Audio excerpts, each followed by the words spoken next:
one final tour. One final album and one final tour? Yep.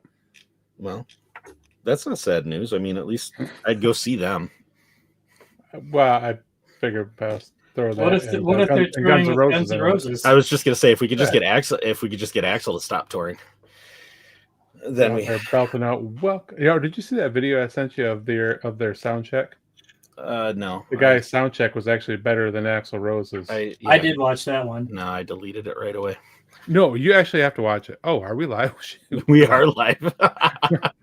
Just rambling on. Thanks. Mm-hmm. Thanks a lot. Appreciate it. Why don't you sing and tell us how he sounded? Yeah, how'd that sound check sound? Nope. As I almost did until I looked over and saw the little red light going. I'm like, oh, okay. The sprinkles. Do that. Mm-hmm. Exactly. All right. No joyous sprinkle moment. No, this is how we're gonna need for tonight's show, though. You're gonna need a bigger boat. once we bring those guys on. So, all right, let's get the show started. And now, on with the show. Time for bladder check. Check. Check. Check. Wait. Screw it. I'm holding it. It's raining men. Hallelujah, it's raining men. Brown Squadron.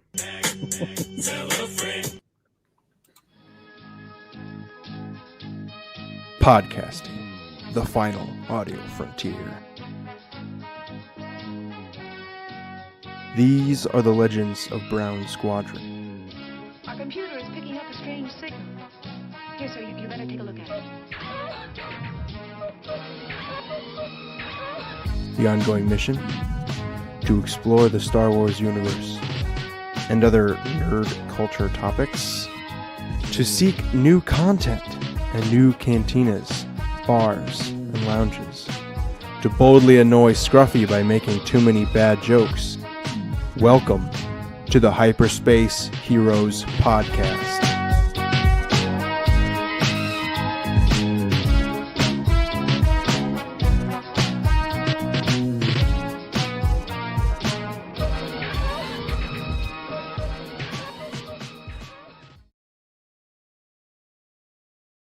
All right, and welcome to Hyperspace Heroes, episode 144 or 169. What the hell was that? What was what? His look on his face. No, that's just ghoulish, dude. Stop it. That is creepy. All right, there goes all our viewers. Yeah, there goes our guests too. They just both signed off. It's a podcast. You're not supposed to be able to see me if you're just listening to it. Anyway, back on track. Welcome to Hyperspace Heroes, episode 144, 169, the Spotchka scale. This is Brown Leader signing in. All wings reported. Brown 2 signing in. Yeah, Brown 4's here. All right. Well, we've got some guests on the show tonight, and they're already trying to sabotage the chat, so we probably should bring them on sooner than later. No, we've got Brad and Ro from the Scarif Scuttlebutt podcast on tonight, and Ro has been on the show before, and he was on episode 66, where we started with the lovely topic of favorite Order 66 moments. But then we dove into Battlestar Galactica, and I threw that on the description today too. Did you? Right. Yes. We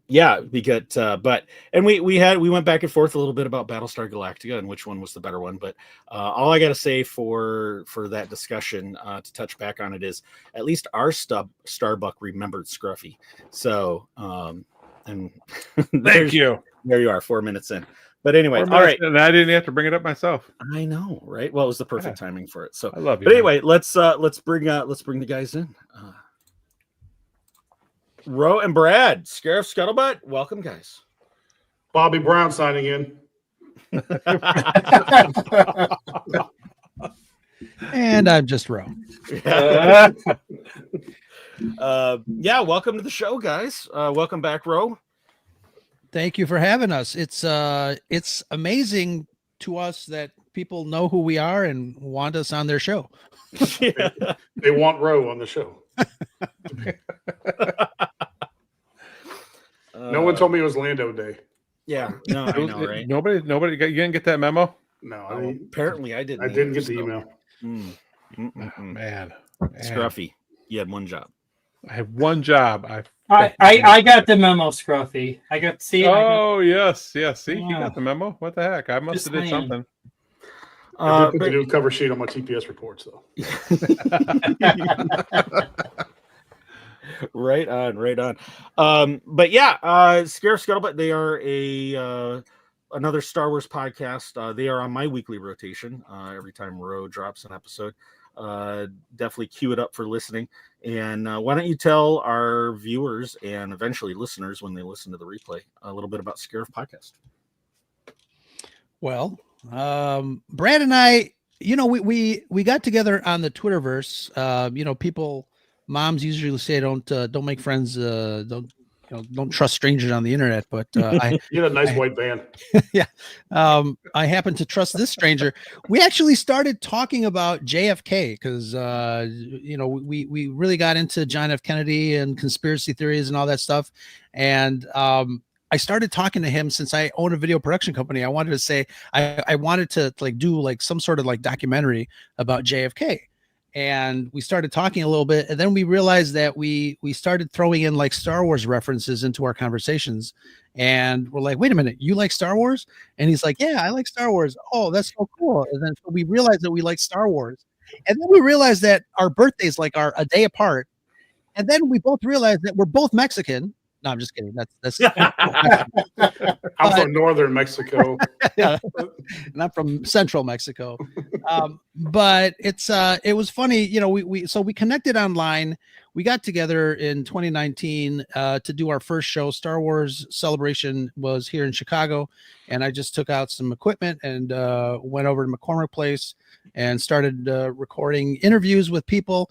And put together our first show. Brad was in charge of all the marketing from day one, and generated a lot of buzz. And it has been a fantastic ride.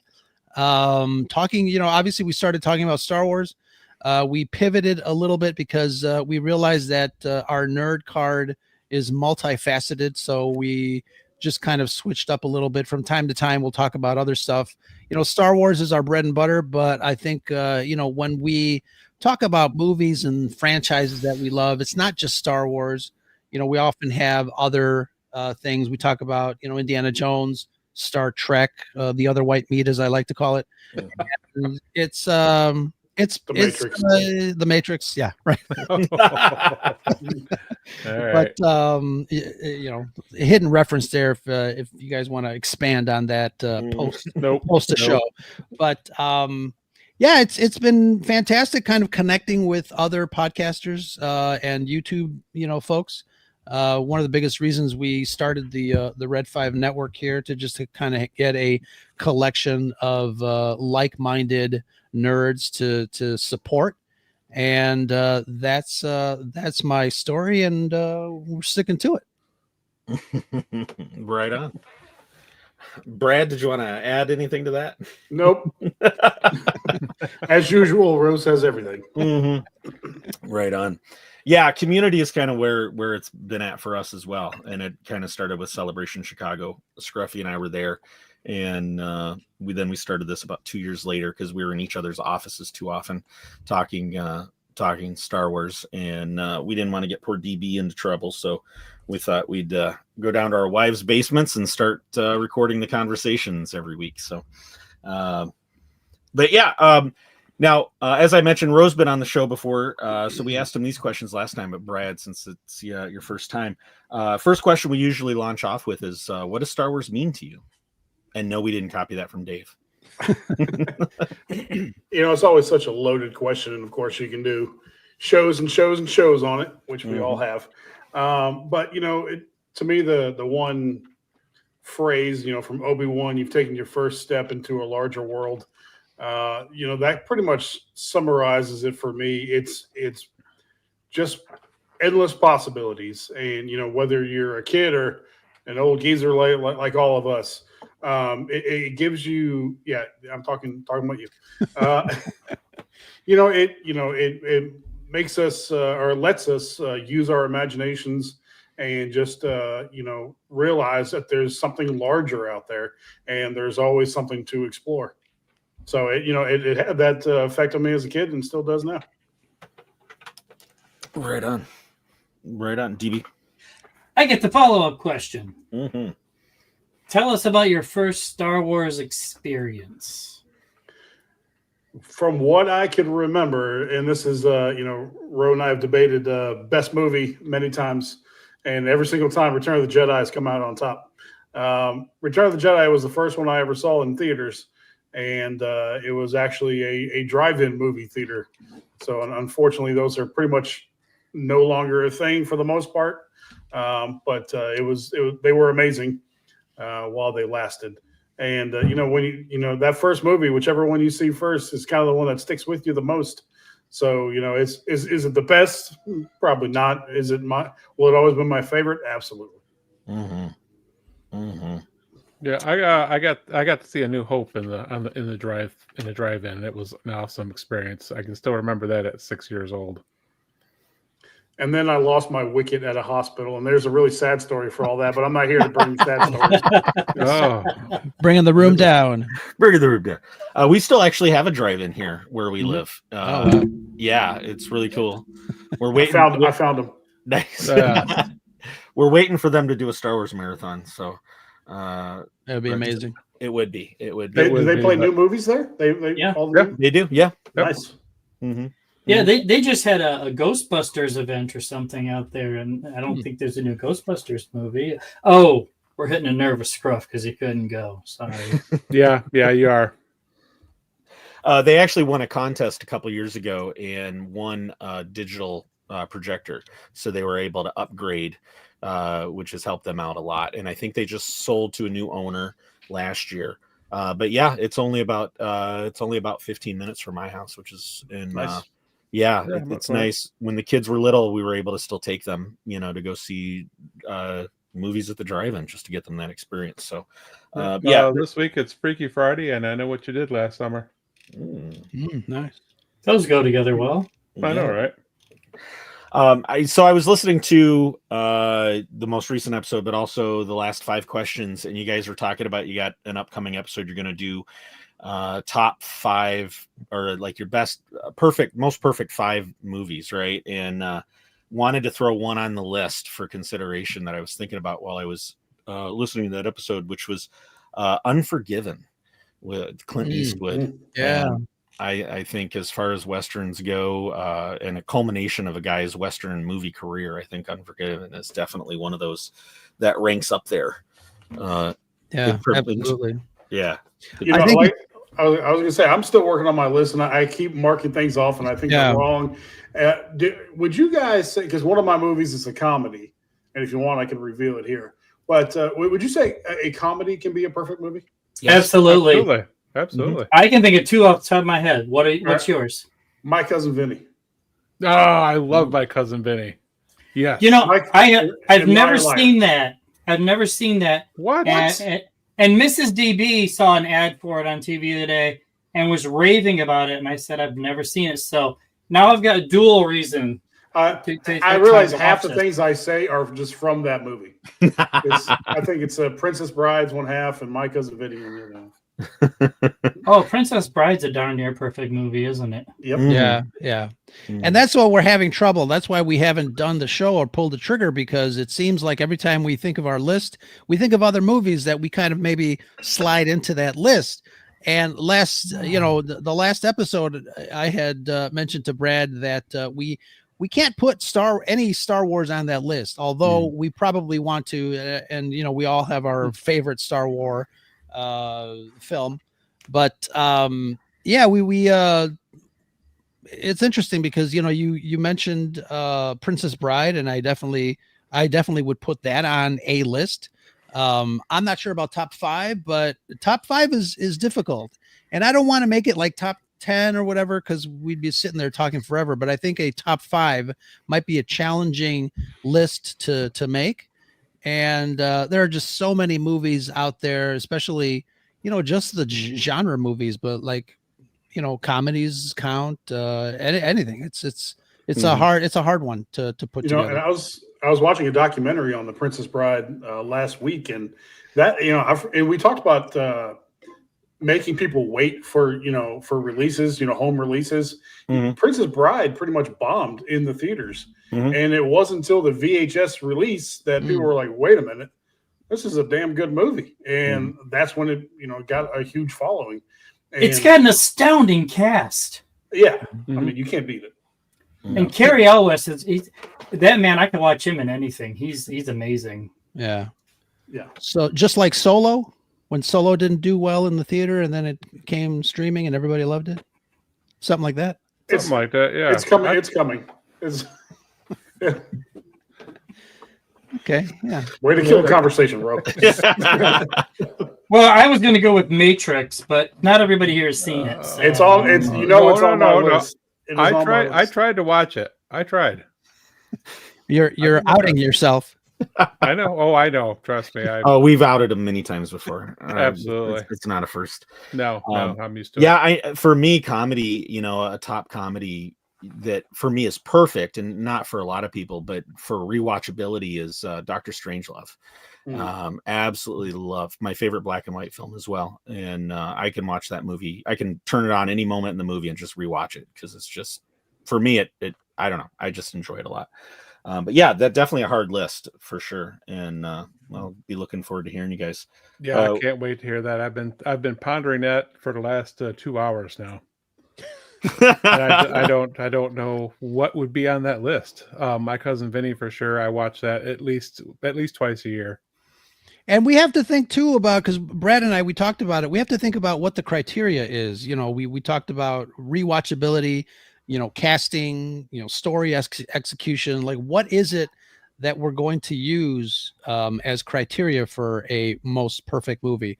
I've got some ideas in my head. We'll once we actually record that episode and get it ready, we'll reveal it then. But yeah, it'll be difficult. I would say if it's on network TV and it's still got commercials, are you still going to watch it?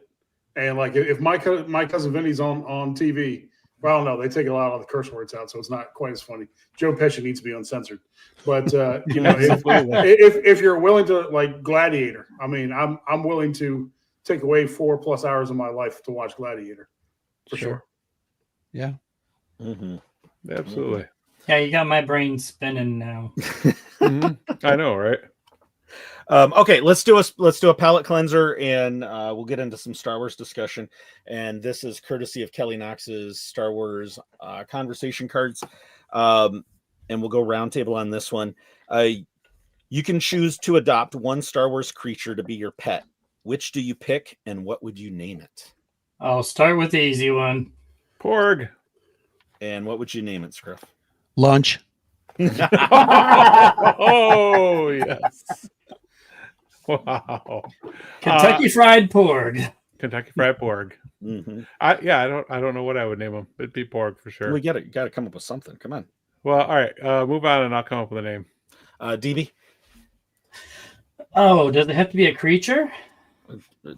Sure. Yep. Yeah. That's the question. I mean, a non-sentient kind of being. So R2-D2 would be out. Is that what you're saying? Yes. I'm gonna have to pass to Roe because I got to think about this now. Well, since we're in Chicago, we have some very brutal winters from time to time here in the city, and I would adopt a Tauntaun to get me around. Oh, that's good. Yeah. And I would call it Tintin. Just because. Just because. So I will adopt a Wampa so I can stay warm in the winter to kill his Tauntaun. Do Ewoks count? Are Ewoks too sentient to count as no, I don't. It would have to be an Ewok for me. Right and Tito. You'd be Tito. Tito, there you go. Max Rebo experienced 2 blue Twi'leks that gave Sebulba a massage in the Phantom. Oh, that's a legit answer. Yeah, right. Well, if that's the case, then I say Jennifer Beals. Yes. Yes, there we go. Don't get Rose started. Fizzball. Miss Rebo says a loft cat named Fizzball. Very nice. Fizzball. Oh, I like that. Scruff, did you come up with a name yet? No. Porgy. Porgy the Porg. That's original. Porgy. All right. I know. Thank you. So, one of the things I wanted to. Well, because he's got to have a personality. I got to know what his personality is before I can give him a name. That's true. That's very true. I kind of wanted to build off something. Oh, wait. It's Fuzzball. There you go. Not Fuzzball. Aloth, and from Maya Alothcat, do I really need to explain why? No, you don't, Maya. No.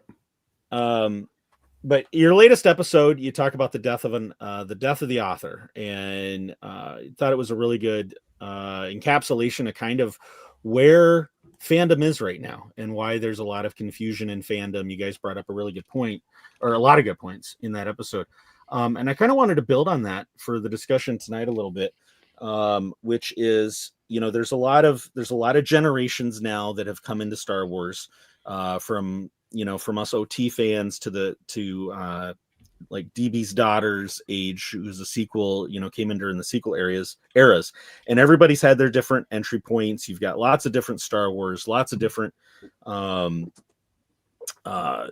experiences based on their generations and where they came into it.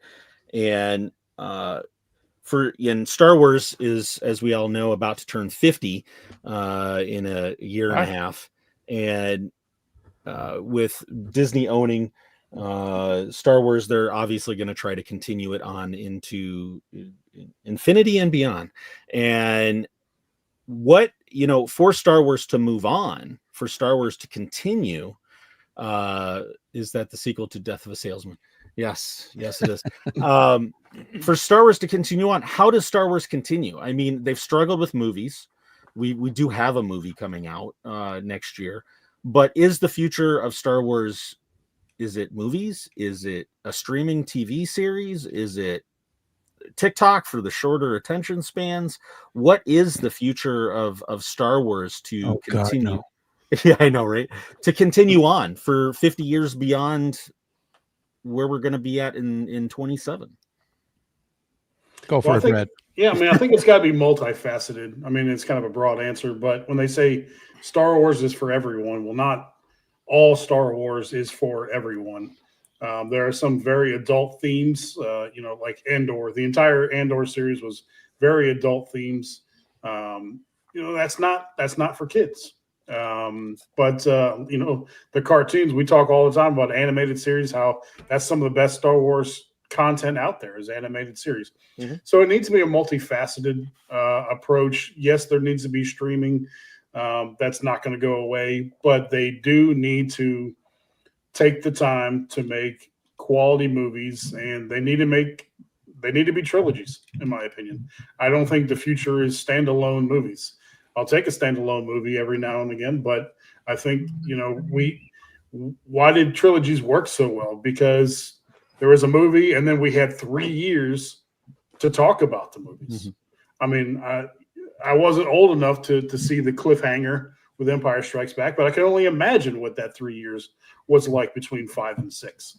So there needs to be well thought out trilogies to keep pushing it forward, and just leave all the personal propaganda, philosophies and all that kind of stuff. Leave all political statements out of it and just focus on good storytelling. And that's how we keep pushing it forward 50 years. Max Rebo experience. Disney needs Star Wars movies in theaters to fund Disney Plus shows, but that brings up a good point, and something I want to ask about, which is, will movies continue to be able to fund things? Because we saw this summer with Fantastic Four and Superman, not quite, and it's a post-COVID world with theaters, and everybody's got 70-inch screens in their basement with surround sound, and can move, and this is kind of an even bigger question in movies overall. How are with Star Wars being such CGI or special effects based, can large budget films continue in theaters, and can that even drive the genre forward? Well, you can't count Fantastic Four. What is that, number 8 reboot? Wait, how many more times are we gonna revisit this? They're starting to catch up to Spider-Man in that field. Fast and Furious. Exactly. And that's the problem with that piece. But you have to take that in context. Yes, we've had several reboots of Fantastic Four, but the way that they've done it here, and I said it in the episode last night, I really thought it was a good way to bring them into the MCU proper. I think it was kind of an ingenious method of bringing them back into the Marvel family. Obviously ignoring any of the other incarnations of the Fantastic Four. Going forward, they're part of the MCU now, for better or for worse. I enjoyed the film for what it was. I didn't know how they were going to kind of bring them in, but I liked the way they did it, and looking forward to more Fantastic Four in the future. They just need to give us reasons to go to the movie theater. I mean, like I know how expensive movies are, and when you have kids, when you have multiple kids, it's exponentially more expensive. I'm willing to spend that money. Give us a reason to do that. I mean, how many times did we all see the Star Wars movie, even the ones we didn't like? How many times did we see those? I think I saw episode 8 probably 8 or 9 times in the theater, trying to figure out whether I liked it or not. I finally came to the conclusion I didn't, but it took me 8 or 9 times to figure that out. Give us in each time, as Rose said on our show, you're buying the popcorn buckets and the collector's drink cups, and I'm willing to do that if there's a good quality movie. Like, Hollywood just needs to remember how to do that. Yeah, and I think when it comes to budgets and movies leaving the theater, and obviously the longer the movie stays in the theater, the percentage of money that is collected by that theater for the studios goes down, and the theater gets more. So I can understand why the studios are like, okay, 3 weeks is enough. Thank you very much. We're gonna put it on our streaming service. They just don't want to give the movie theaters, that extra percentage. But when it comes to budgets, I think, we're talking about, movies that cost, 200, 300 million, 400 million. What are we doing with this money? You go back to a movie like the Godzilla movie that was made for basically the same budget that the craft services were on any other given movie. Or something like The Creator, directed by Gareth Edwards. I think that was a relatively low budget science fiction movie that was done in such a way that they didn't need to spend triple digits on that. But I think it's in the planning. I think it's in the overall planning of the story and how they tell the story and who tells it. The execution, obviously, in the case of The Creator, I think that was just a wonderful way of having Gareth Edwards go out and shoot real locations and then bring it back, and ILM did their thing instead of the other way around. So I think there's a workflow that works better for certain kinds of movies. Obviously, science fiction is a special bird, but I think there are artists and directors and companies out there trying different things, and I think we have to kind of get back to it. And George Lucas, we grew up with reading about the new innovation that George and ILM and Lucasfilm were doing. And, George has said that the new films aren't pushing the envelope, fast enough. So I'm wondering what movies will look like in the next 50 years, but it's, I think there's a balance between the studios spending, gobs of money versus the amount of money that they need to generate to even break even. So it'll be interesting to see how that progresses in the next few years. Mm-hmm. Max Review Experience. Disney needs to announce new movies. Won't be on Disney Plus for at least 6 months from release. DVDs will be sold at 3 months, and that will drive multiple income streams. But are people buying DVDs? I mean, we probably would, but are the younger generations, and actually I would Probably take not. myself out of it. I don't buy DVDs anymore. I'm fine with streaming. I like having everything.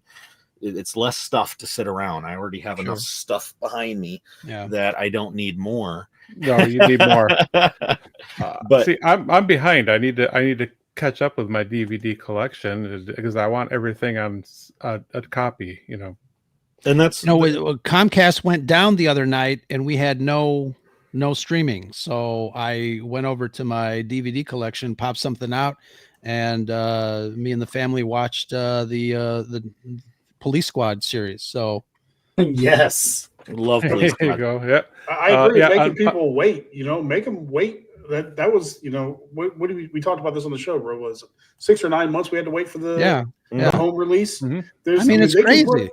I don't want it to be. I want to see it. Hey, Disney Plus, it's still in the theater. Like, why would I go to the theater when I know it's going to be streaming next week? Yeah, there's no incentive to go to the theater. Absolutely not. Yeah, and I have a mixed feeling on this because I love my physical media. I've got hundreds. I mean, you can't see them over here on the wall, but I've got hundreds of DVDs and probably 1,000 VHS. But I've had to stop buying them just because it's ridiculous. But Ro, I'm like you. What happens when the internet goes down and you can't stream? You've got to have something to pull off the shelf. Yeah, absolutely. And I have tons of things that I like to watch that are on no streaming service, or I've got to pay another $8.99 to get a streaming service for one thing. No, I pull the disc off my shelf, So, but I'm not sure people younger than myself, and there's not many because I'm really young, but people younger than myself are actually buying physical media. Yeah, and that's a shame. I think, physical media, Ubaldo says it. I mean, the quality is better depending on your streaming bit rate and all that technical stuff. But there's something about having that disc in your hand and saying, this disc is mine.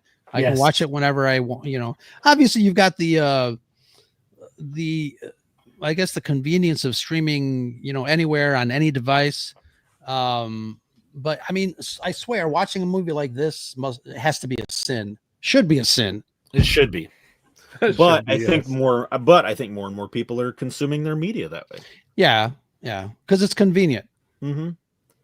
Unboxing Plus, if you buy the DVD, you probably have the original version, not a later special edition.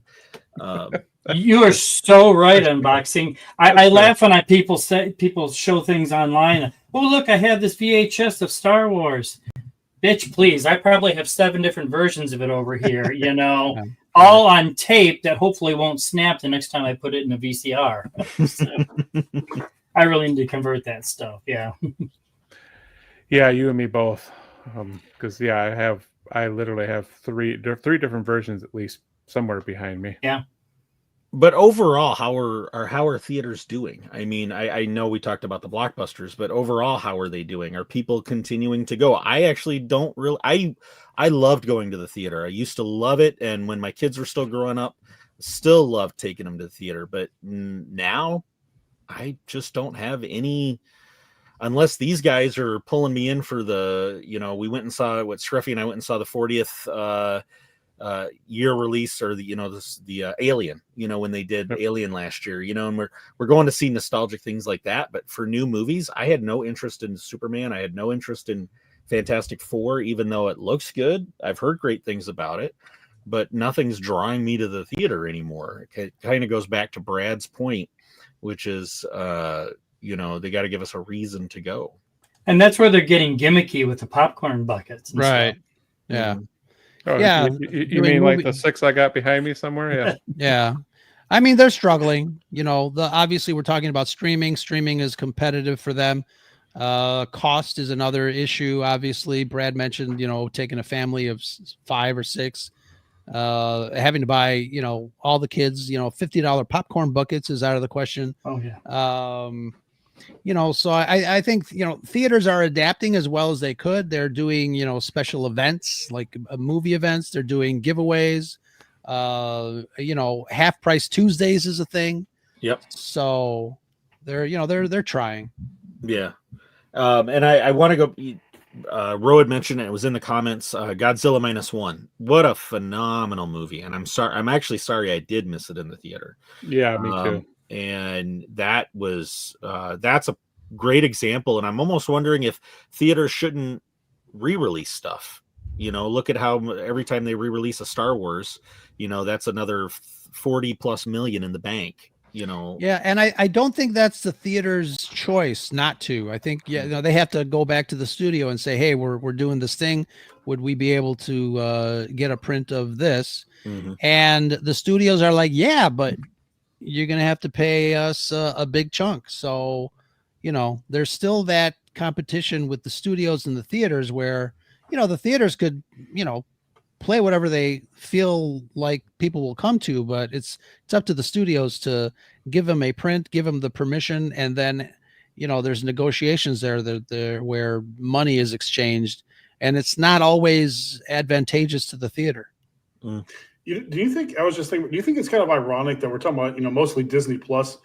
Disney was the one that used to have the vault. Remember that the vault? Oh, absolutely. And hey, Bambi, Cinderella's coming absolutely. out. They've been in the vault for 20 years, 30 years now. They're bringing and everybody rushed to go get the VHS because it was going to be going back into the vault. And now everything's on Disney Plus instantly. I think they should bring back a concept like the vault. Yeah, that was genius marketing, driving demand. That was. But in a way, they do that by pulling stuff off their servers. Yeah. But they just don't tell us. Hey, Cinderella's disappearing for the next 3 years. Willow the TV series. That's another story. Keep it in the vault. Right, they can put Ewoks in the vault. Caravan of Courage. So going back to the original point of this discussion, how does Star Wars? No, I mean this is now that we've kind of highlighted a lot of these points, how does Star Wars move on from the 50-year mark forward into the future for another 50 years? Go ahead, Scarif. I think we need to go back to the original concept. Movie, 3 years. Movie, 3 years. Break it out. You're bringing it down by cramming out so much at one time. And don't get me wrong, I'm not complaining. I'm enjoying everything that's coming out. Even for what it is, even if it's not exactly what I wanted it to be, it's still Star Wars content, and I'm loving it. But your oversaturation, and at what point in time does it no longer become special? I guess, if you will. Well, that's the question for you guys. Would it still be the Skywalkers for you guys, or can we move past the Skywalker? Past. Let's move past. One of the things I was excited about with Andor, with the Bad Batch, is these backstories that you didn't get. I mean, there's a whole universe out there. It doesn't have to be somebody with a lightsaber every time. Yeah. But some people complain that without lightsabers and Sith and Jedi, then it's not Star Wars. I mean, we heard that ad nauseum when we were reviewing the Andor show. There are some folks that are like, yeah, this is not Star Wars. There's no Jedi. I'm like, how can you say that? Yeah, but it's I say it about once every couple of weeks. Nobody hates Star Wars more than a Star Wars fan.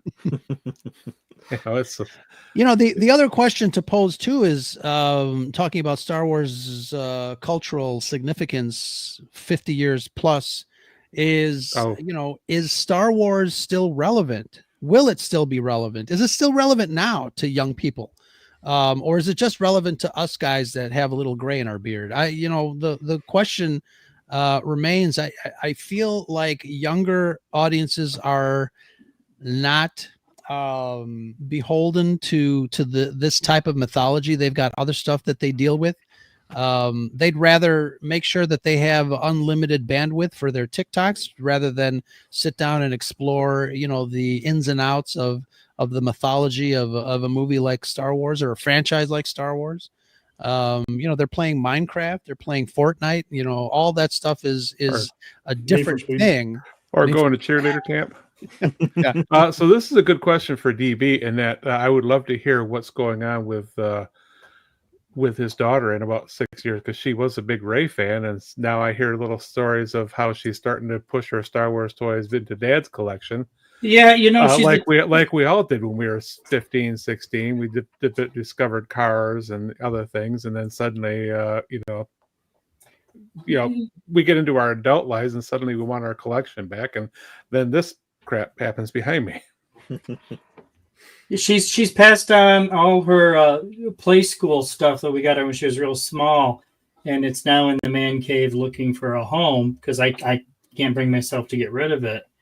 But yeah, she's consumed with other things. She is a TikTok baby. She loves her social media. And we were joking that she can't watch a movie all the way through because 90 minutes is just too long. and then we sat down as a family last night and watched a 2-hour movie together. And she actually put her phone down because she got into the movie. So she proved herself wrong. And by the way, the new Final Destination will not land on anybody's top 5 perfect movies. It's entertaining. It's not supposed to. It's supposed to be about death and destruction, man. Yeah, well, that's what we showed the 14-year-old last night. So, that's awesome. You're officially the cool parent. Dad of the year, you got it. Dad of the year. Ubaldo, how much money will Star Wars 50th anniversary? You think it will make it in the theaters? Or how much? Well, okay, so basically, he's asking how much do we think the re-release of A New Hope in the theaters in 2027 will make? $7 billion. $7 billion. I see. Well, remember, Revenge of the Sith's re-release just recently made a little over 40 million, and that was Revenge of the Sith. Week, wasn't it? The week and a half or so it was in right. there? Yeah. Jedi did what, 43 or 45 million? Was it something like that? Yeah. I don't recall for sure, but yeah, that'll be a good test to see, what does it do. Also depends on which edition they release. There you go. That's true too. But you know what, though? I think a lot of audience members that are into these movies, I don't think they care as long as there is a Star Wars on the big screen. I don't think people really, when I say people, I guess I mean like us people. Mm-hmm.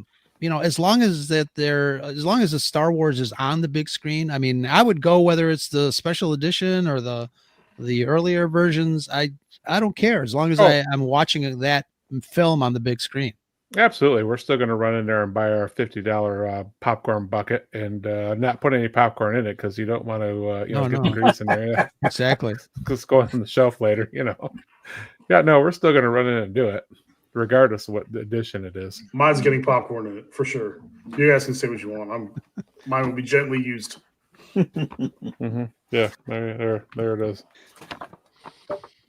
But yeah, I think Ro kind of hit the nail on the head there, which is the bigger question is the relevance. How does Star Wars maintain or get back its relevance, moving forward to give audiences something, newer audiences, younger audiences, something a reason to go a reason to crave more. Brad just missed Damon's post there. His first theater experience was the re-release of Return of the Jedi in 1997. And then we talked about that, on the show regarding, new fans watching a version of Star Wars, and a lot of people that were born in the 2000s, their first experience was probably the special editions in 99. And then, obviously the prequels and stuff like that. But it's interesting. I think, as our generation starts to get, knocked off, like, where does this franchise go? And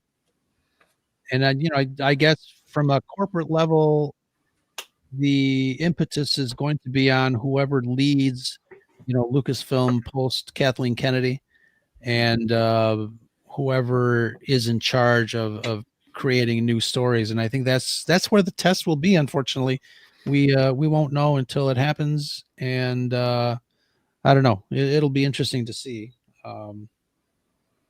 I just took some mysterious pills, and I'll be alive for the next 100 years, hopefully. Good luck with that.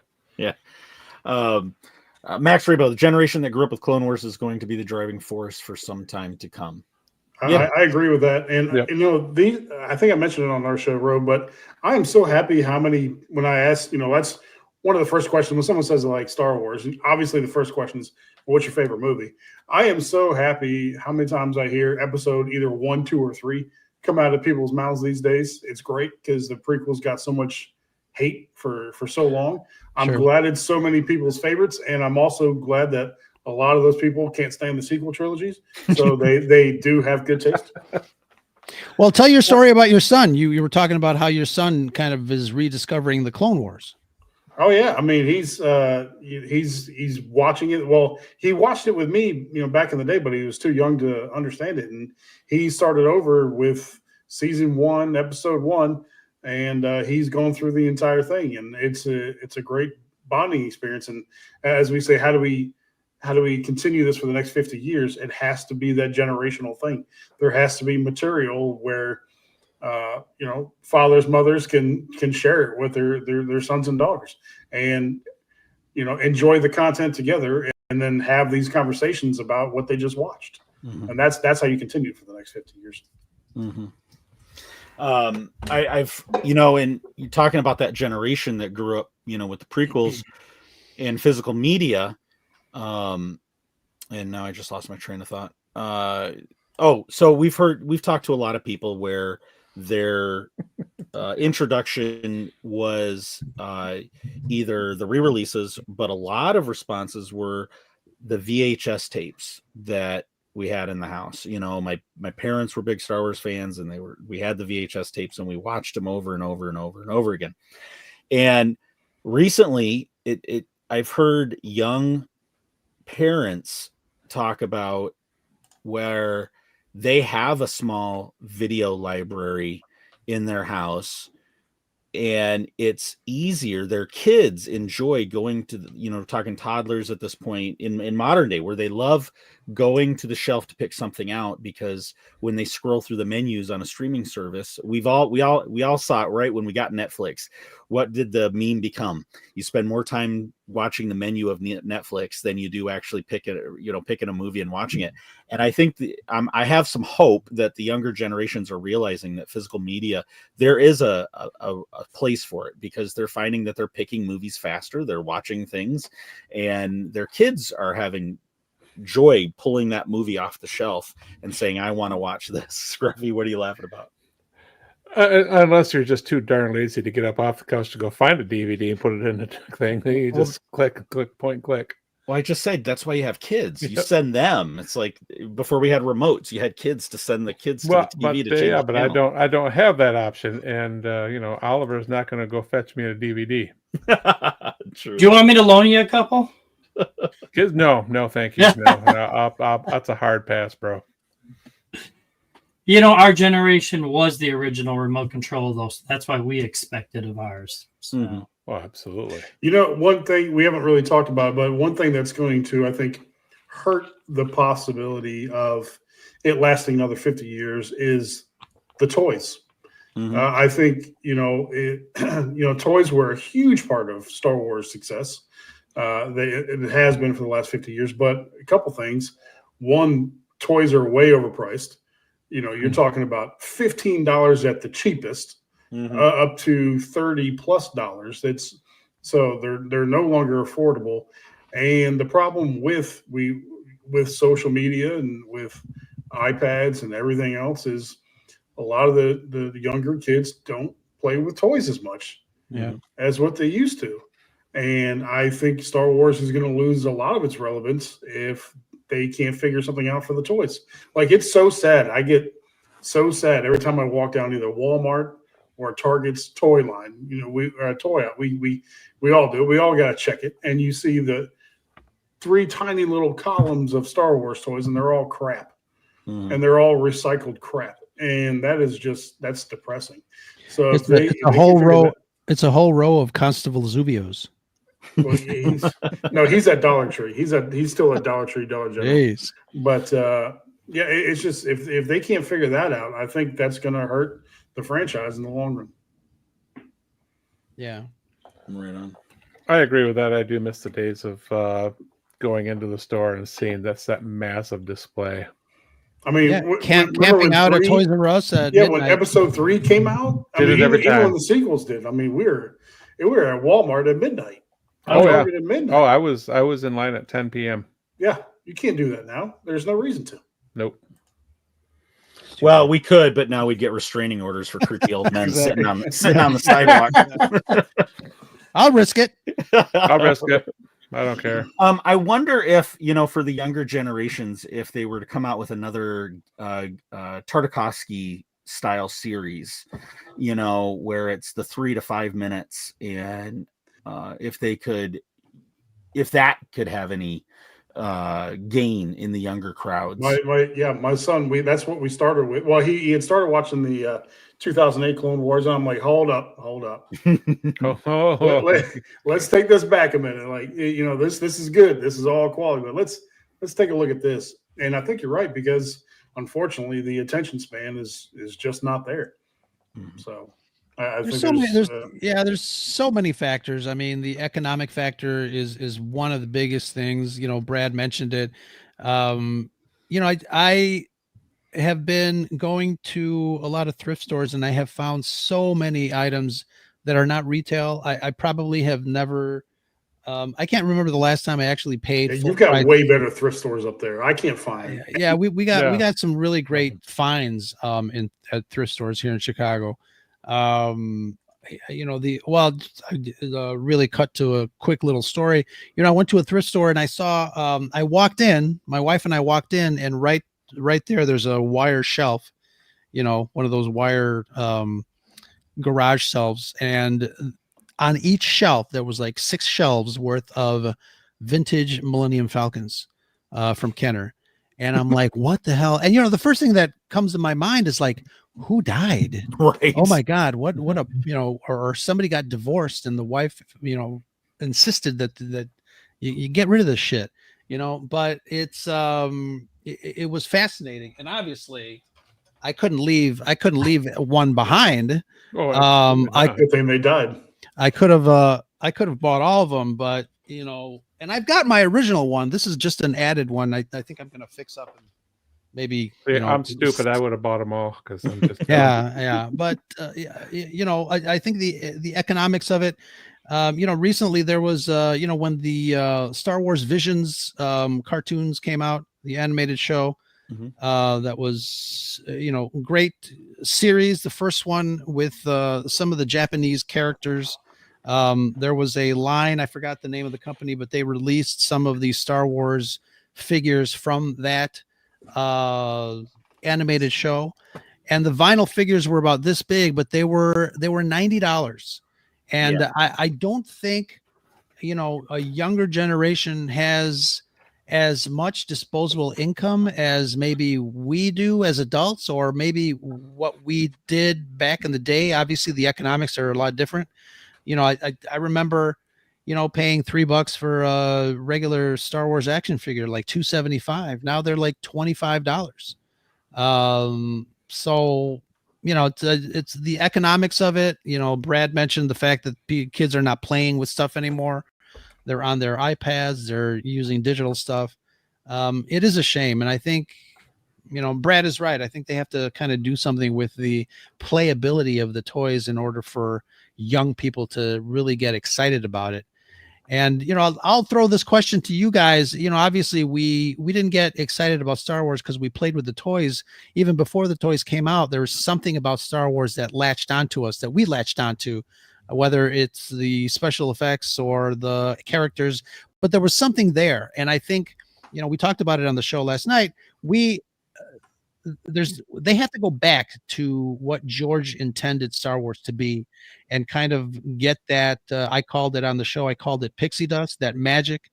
But somehow they have to kind of add the magic back to Star Wars, and and use a little of that original film's magic, because I don't think it's there. I saw an interview with Gareth Edwards today. It was just a quick one. He said, people watching Rogue One, he's like, you realize everything you love about Rogue One was George's. He's like, if you look at the non-George things, there's not much there. He's like, whatever part of that movie that you like, it's because it's George's. He's like, even the thing he hears about the most is the Darth Vader scene at the end. He's like, that's not mine. I didn't create that menacing character. I didn't create the that ship that he was on or that passageway. That's all George is doing. So I think you're right there. Even Gareth Edwards agreed on that. Well, if you look back at A New Hope, which to our generation is Star Wars, I mean, it is probably one of the most pure examples of the hero's journey, the typical mythological story. And now it's been, beaten to death over and over, and not just within Star Wars, but within cinema in general. And now we're getting back to a very cynical time in cinema where all your superheroes have some dark past or something haunting them. And it's kind of like the early 70s with all the apocalyptic films, the Towering Inferno and the Poseidon Adventure, and those. We're kind of hitting that stride again in cinema, where if they play their cards right, they can spring a new piece of this magic, like you were talking about, Roy. They go back to the purest form and not have to have some I see dead people moment at the end, where you're just telling the good story in a new way to attract people, because I think we're in a very dark period cinematically and artistically across the board right now. And I think it's cyclical. You mentioned the 70s. I mean, that's one of the biggest reasons George made Star Wars, to instill hope, in young people again. Thank you for noticing, Micah. It's cyclical. The country was going through some stuff in the early 60s and 70s. George wanted to kind of uplift young people and show them that there is hope. And Star Wars just came out at the right time. And I think maybe we need another one of those, perfect timing type films to kind of lift us out of this era of cynicism and mediocrity and just a crap show. Well, cynicism's a great word. Yes. Yeah. Yes. I mean, I agree with DB. Like, these days are too busy vilifying the heroes and making us sympathize with the villains. Nowadays, you got more like the villain's journey than you do the hero's journey. Yeah. And it's sad and it's depressing and it's wrong. And I think that's kind of what, and Carbonites just threw it in the. Oh, yes. Yeah, I think that I was just about to say, I think that's why I enjoyed Skeleton Crew so much. Absolutely. It did have, for me, it had some of that magic of the originals. And we said it on our show. I was like, Skeleton Crew is what I think George would have made if he had the technology when he did Ewoks. And he would have made something similar to that. Yes. We did talk about that, Michael. Yes. Just wanted to make sure everybody saw that. Thank you. But yeah, I think, yeah. And so you're right. But how do you... And it's funny, we reviewed Skeleton Crew, Brad and I, and I don't know, Brad, do you remember, were we gung-ho about reviewing it, or did we just say we're just going to talk about it and see what's I mean, because we're not that audience, but we discovered that we really had our hopes up for the Acolyte, because we both like exploring the dark side and all that, and the time before the movies, and we were really excited about that one, and got more and more deflated, so deflated that we didn't even review the last episode. We couldn't even bring ourselves to review the last episode. So Skeleton Crew were like, it's going to be a throwaway type show, but we'll go ahead and we'll get it's some Saturday night content. We'll go, and then we're like, well, what is this? Why do I like this? And a few shows in, like, why do I still like this? This is amazing. Yeah, we were very pleasantly surprised. Yeah, more of that for sure.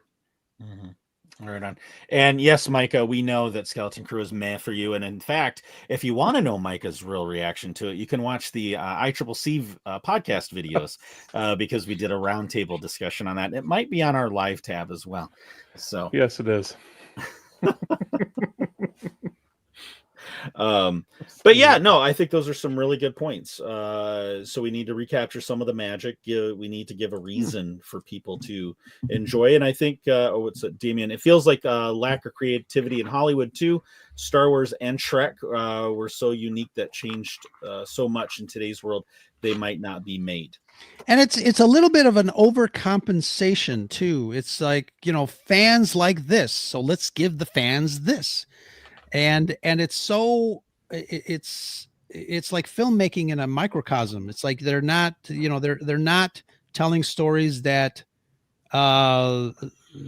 fascinate a bigger audience. They're kind of selecting, and I don't know if it's on purpose or this is just the way they're trying to do it, but it seems like they are focusing on one small segment of an audience, thinking that they are the broader audience, which in fact they aren't. And that's why, these films and movies keep failing.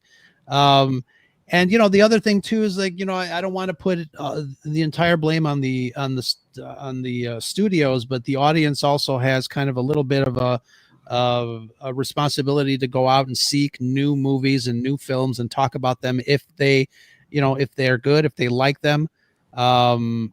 We have a lot of new movies out there, and I know 80% of them are kind of meh. But if you do find a new movie, I would always suggest to reach out to whoever it is in your community and just kind of start a dialogue, because that's how things get popular. Talk about cynicism tonight. Mike is definitely bringing it. Yes. So you have a point there about bringing it back to broader audiences. And do you think maybe that's what they're doing with Starfighter by bringing in what's his name, Ryan Gosling as the star? The human Ken doll. Are they going back to maybe trying to adapt to that? Where, because he's gonna put butts in seats. He's gonna put new butts in seats that are not Star Wars fans. Yeah, I don't know what they're doing with that. It's that announcement surprised me. I don't know. I think early on we talked about the standalone movies. I mean, obviously Rogue One was an amazing movie for me. I loved it. It's a standalone. I don't mind a Star Wars standalone movie. The story obviously has to be great, but I don't mind if they sprinkle in some standalones along with some of the trilogies that Brad wants. As long as they're good. I think we have to remember that, this galaxy far, far away is a vast universe of possibilities.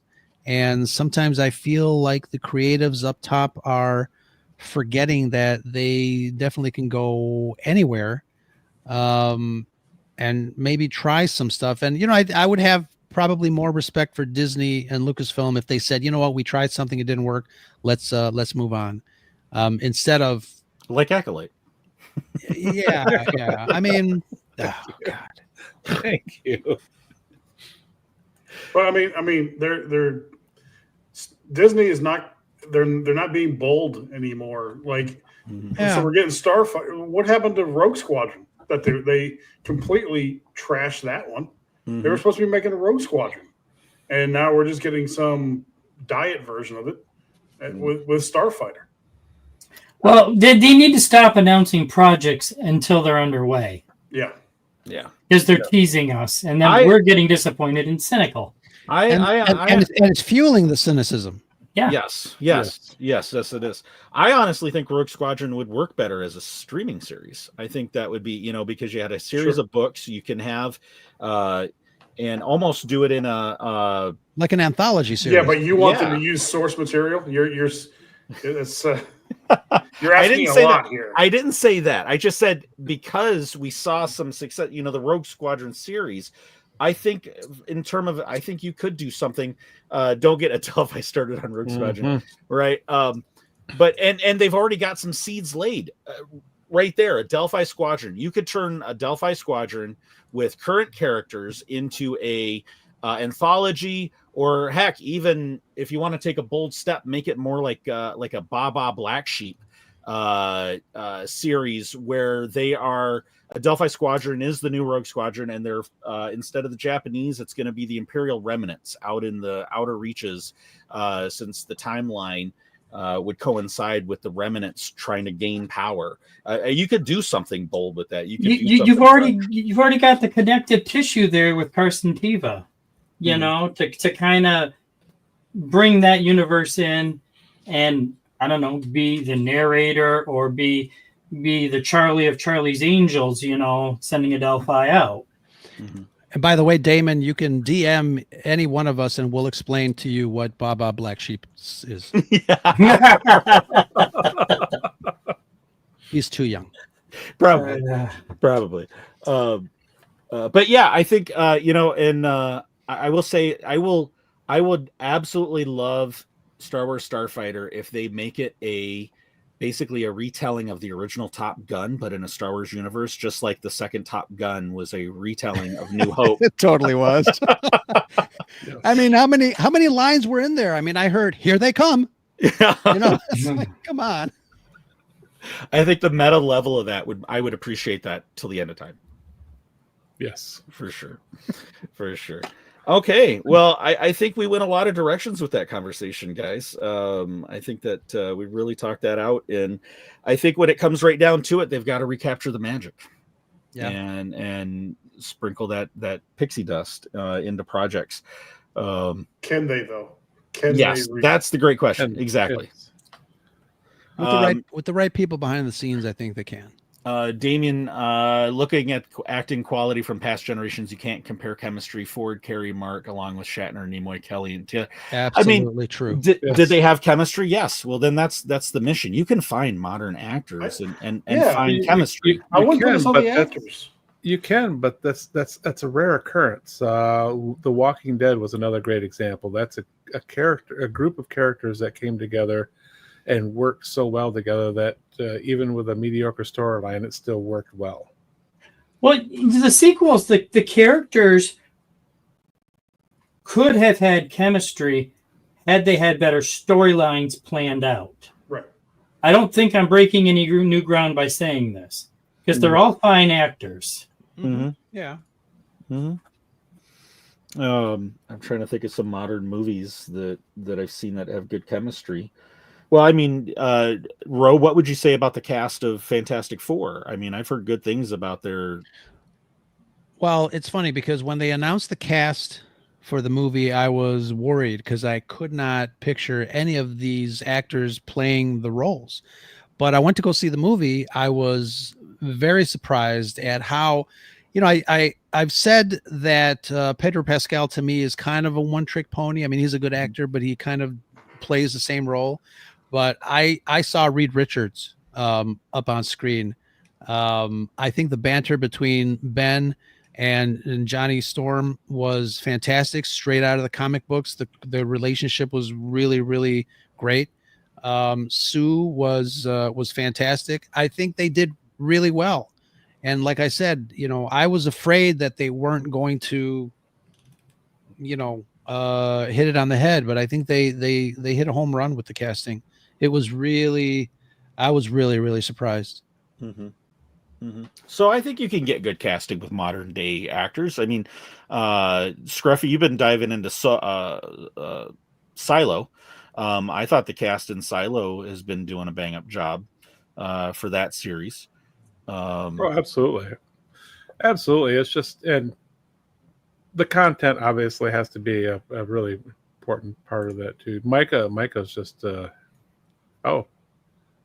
Micah, the new Superman is the last movie I saw with good casting. I haven't seen it yet. I'm anxious to check it out, I guess, now, because I've been hearing a lot of things about it. More comic book, and Rose shaking his head. No, it's and this goes back to the seed of our entire discussion. Are you going to go see it in the theater or wait 2 more weeks and watch it on a streaming service?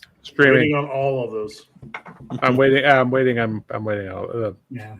I went to go see all the movies in the theater because that's just what I do. Mm-hmm. But I saw would Superman on the big screen, Fantastic Four on the big screen, Jurassic World on the big screen. Jurassic World, I would love to have seen on the big screen. My biggest problem is not would I like to or not. It's a scheduling problem with work. That's what it boils down to for me. Midnight showings. You don't need to sleep. I don't sleep. That's the problem. No, and he works a lot of the midnight showing times. So yes, yeah. So that is part of the problem as well. Mike, a close you'll ever get to a real comic. All right. And I always ask, is that really a good thing? Maybe not. Did you see the Blunt Man and Chronic movie? I mean, that was great. No one. No. Jay and Silent Bob? No, nobody. Nope. Oh, Jay and Silent Bob. Blunt Man and Chronic? No, fine. Nope. Yeah, fine. why do they call you cockknocker? It had a cockknocker in it. It had Mark Hamill. It had great casting. That was great casting all around. Why they call you cockknocker? All right. Let's see. I think we need a palate cleanser after that one. Yes. Yeah. All right. See, man, That's romantic. back up when you play that music. This is sexy, man. One of the that was from one of the sexiest couple in Andor. That was when they're preparing dinner for mom. Turn out the lights. I'll give you an hour. Was that really playing on there? Yeah. Yeah. That's when they're actually making getting everything ready for her dinner. That's amazing. Yeah. They're actually, so as awkward as it was, I enjoyed their chemistry because it was so awkward in that show. And I really love the fact I really love their chemistry off screen now that they've been doing the convention tours and circuits. Yeah. I mean, they're leaning way into it, and it's great. The fact that bed thing was completely ad libbed. Right. Yeah. They're like, "Hey, you need to go do something." He's like, "Well, what would you do?" Oh, that's what I would do. And they're like, "Do you know where he's at?" Yeah, that was amazing. So from Damien, do we think the Mando movie will be as good as the series was? Great question. That is Which season of the series? Which season? I was gonna say it'll probably be better than season 3. Yes, probably. But probably not better than season 1. Mando and Grogu will be better. Yeah, I hope it'll be better. And just because you can throw more money at a project doesn't mean it's going to be better. But I'm really crossing my fingers. Yeah, and when you take a series that's been built on episodic storytelling and you try to, it doesn't, and it's successful, doesn't mean it's automatically going to be Vincent, better on the big screen. You know, Lizzo's role will now be played by Zendaya. Zendaya's playing Grogu, that's from what I hear. She's going to be multiple roles. Okay. Mando movie will be at least an A++++++++++++++++++++++++++++++++++++++++++++++++++++++++++++++++++++ right. I don't know. We'll see. We'll see. Yeah, we'll see. I have high hopes. Do you really? Yeah. Do you actually have high hopes? I'm hoping it's going to be great. It needs to be to get the hype back up for the movies versus the constant streaming. Well, did Favreau, did he work on it at all? Because as much as I love Filoni, if it's all Filoni, then I do worry a little bit. I think it's Favreau's big screen experience and success that really has led a lot, which led to a lot of Mando's success. Sure. In Micah's terms got of faith in storytelling. Filoni. Yeah, Micah does. Filoni is great for crafting stories and character, but I think he still needs a little practice live action directing. Yeah. I don't know. It's like he built his own little sandbox. I mean, I used to say the same thing, and I still kind of do, but it's like he built his own little sandbox. Sure. And that's all that he wants to play in now. Yeah. And that's it. Yeah. But I mean, he's had a lot of success in that sandbox. So, I mean, it's all Johnny F's show. Dave has his own movie coming up. Got it. Yeah. Well, let's move on to. I think that was a great discussion. A lot of good points we made in there. Basically, we just got to find the magic pixie dust and sprinkle it on the Disney executives and to possibly move forward. So, all right, we're gonna move into collection corner.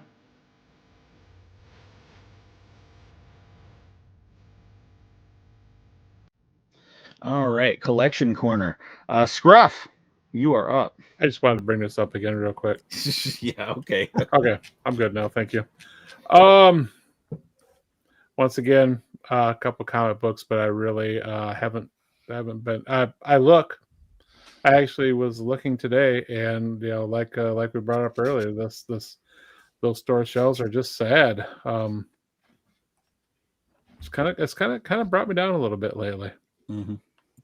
So right now I'm just focused on catching up on reading some of these comic books that I bought. I'm behind probably 100 issues, but hey, we'll catch up. Right on. DB. DB has saved his money recently. I am working on a couple of new dioramas, which I will reveal.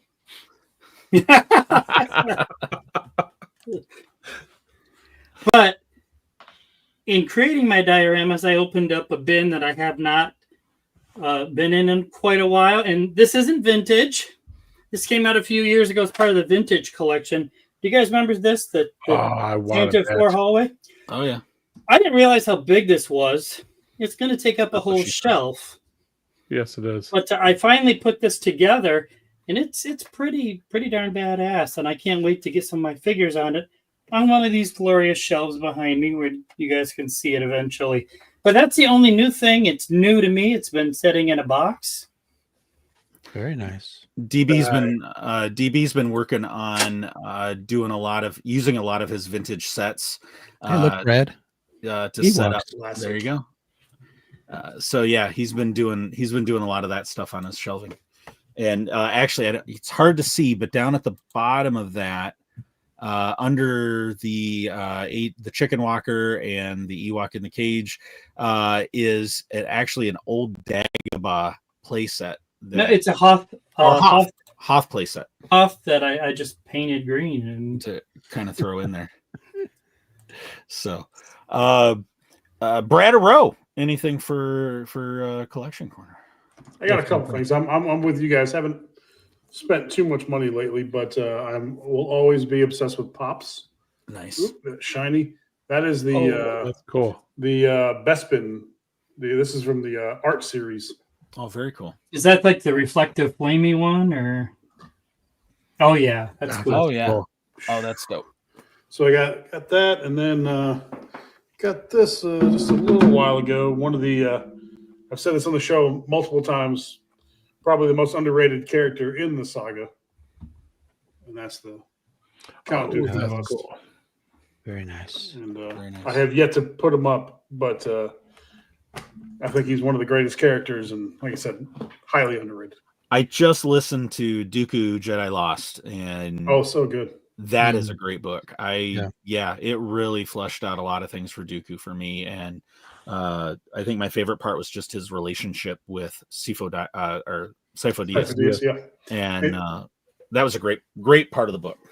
Yeah, and you talked about the cartoons that they could the Tales of the Jedi, Tales of the Empire. Mm-hmm. Those sort of we've been thoroughly enjoying those as well.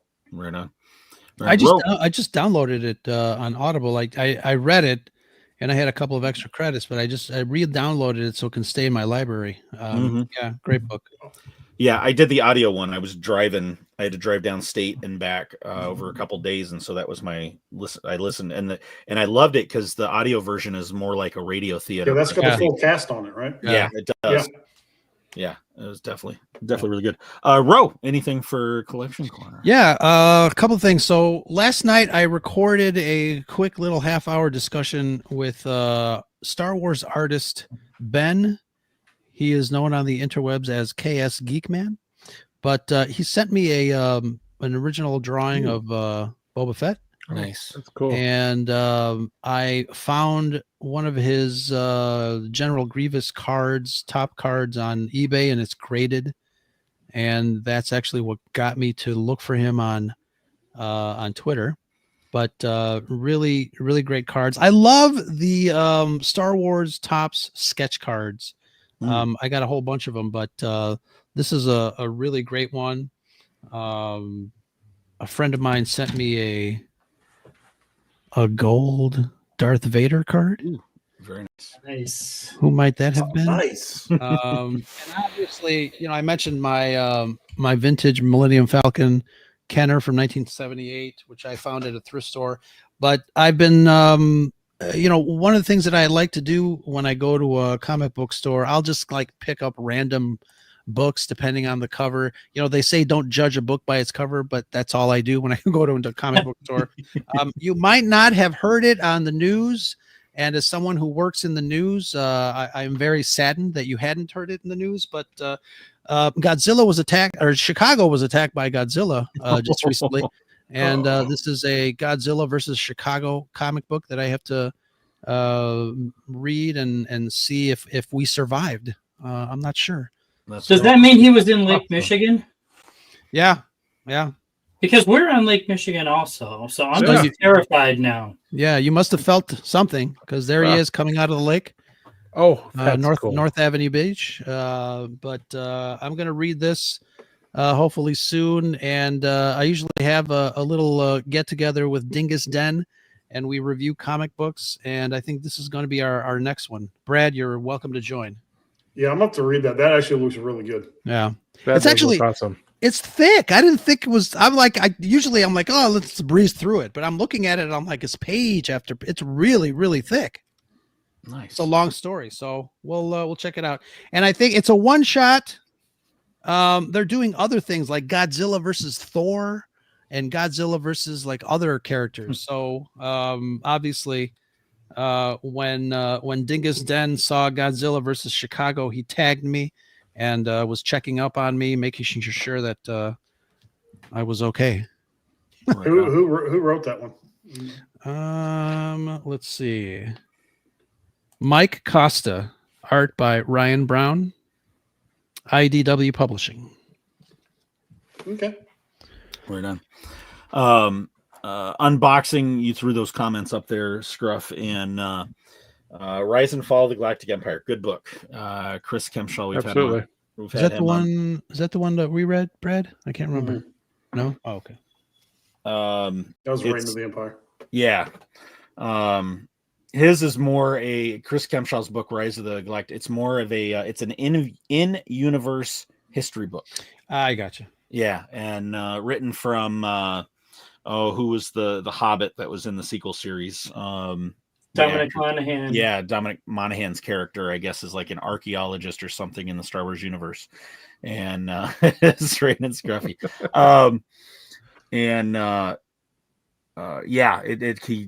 He takes it from a historical standpoint, and it's a good book. Enjoyed it. It's a cool, different. It's different. It's all fiction, obviously, but it's a lot of fun. Is it? And sorry. For collection quarter for me, nothing this week. I've just been working on setting up guests, and talking about Topps cards and sketches and stuff. I did talk to the artist that's going to be doing the badges for ICCC next year, and we're going to have him on as we get closer to ICCC. And that is some of his work right there. He's going to be the badge artist for that con. But talk to him. He's going to come on as we start to ramp up for the con next year. But that's about it. Guys, why don't you kind of tell everybody where you can find Scarif? You can find the Scarif Scuttlebutt podcast wherever you find your other favorite podcasts. Just tell Siri to play the latest Scarif Scuttlebutt podcast, and she'll do you a favor. And play some other random podcast. Yeah. Right. Thanks, Siri. Yeah. Carbonite, smash that like button. I like how Jack Porkin smashed into the Death Star. Vincent, you're stepping up your game. We have a new tagline. That's awesome. Yes. Max Rebo. Yeah, definitely. Please. Bring Vincent down. I think he would. And Vincent, I don't know if you've listened to any of the past episodes, but when we had Carbo on last time, he'd be interested in getting you up to ExcaliburCon up in Duluth. He thinks that your stuff would go over pretty well up there. So yeah, definitely think about that as well. Let me flip my screen over. And so when Ro got to experience this when he was on the show for the first time, and all of our guests, Brad, become honorary members of Brown Squadron. So kind of like how you did that sign in at the beginning, we've actually got a flight designation and a call sign for you. Nice. That you can join us with when we have, because we'll have you guys back on. Down the road. We love talking with other pods, and like I said, you guys are on my rotation, on my podcast rotation when you guys drop episodes. Appreciate it. Yeah. By the way, Brad, I'm Fuchsia Squadron. That's fitting. And to remind all the viewers and listeners, so when Ro was on, we designated him as Brown 35, and his call sign's GT, and that is after Gilbert Taylor, who was the cinematographer for New Hope. And we do all of our call signs something Star Wars related, obviously, since we're Star Wars centric on this show. And with your history in the Navy, we wanted to dive into that a little bit and try to pull something out of Wikipedia. And what we came up with is it's Brown 84 and call sign Miko, and that comes after the character of Del Miko, who was and actually his Wikipedia was far longer than I expected. I was shocked at it. The character's got quite the history. But the key thing was he served as chief engineer aboard the Imperial Star Destroyer Implacable. Nice. Thank you. Yeah, right on. And thank you for your service, by the way. Yes, sir. Thank you. Yeah. So, and Brad, if that's not good enough, my grandkiddie's name is also Miko. So there you go. Very nice. I thought you called me Brown because I'm Mexican. Well, we call ourselves Brown Squadron because either the listeners think we are or we are full of. So your call sign is just Guy. You're just Brown Guy. Brown Guy. There you go. But yeah, definitely give Scarif Scuttlebutt a listen. Definitely check them out. They do both audio and live streams, and they're constantly pushing the media out. Yep, there you go. That's their latest logo, as they've had lots of logos over the years. But yeah, just look for that on social media. You can find them on all the channels. So, Scruff, are we doing the last segment, or are we just going to close out?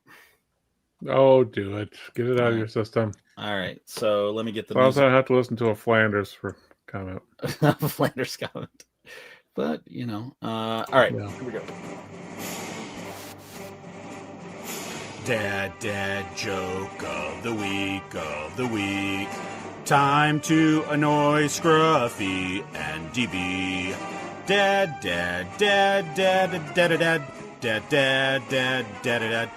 joke of the week. All right, Star Wars dad joke of the week, courtesy of Kelly Knox's Star Wars dad jokes. And the look of sheer horror when we had her on the show and she had heard that song was absolutely priceless. Yeah, it was. Right? So, great episode with great guests. Yes, Vincent, absolutely. What happens when Imperial fighters race? They end up in a tie. There you go. It always ends up in a tie.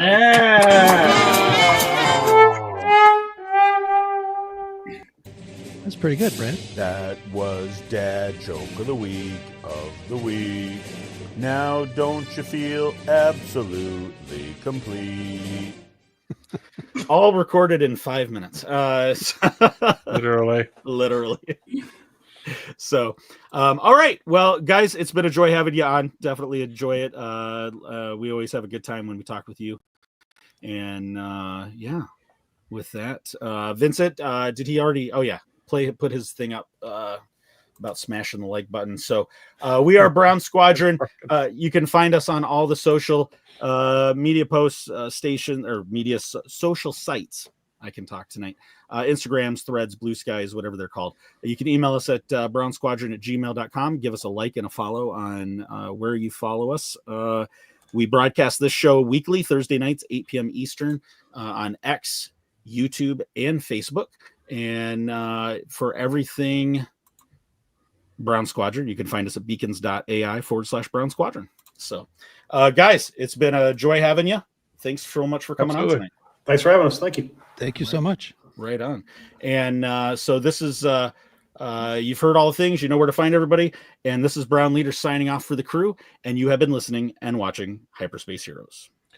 That's no moon. That's the.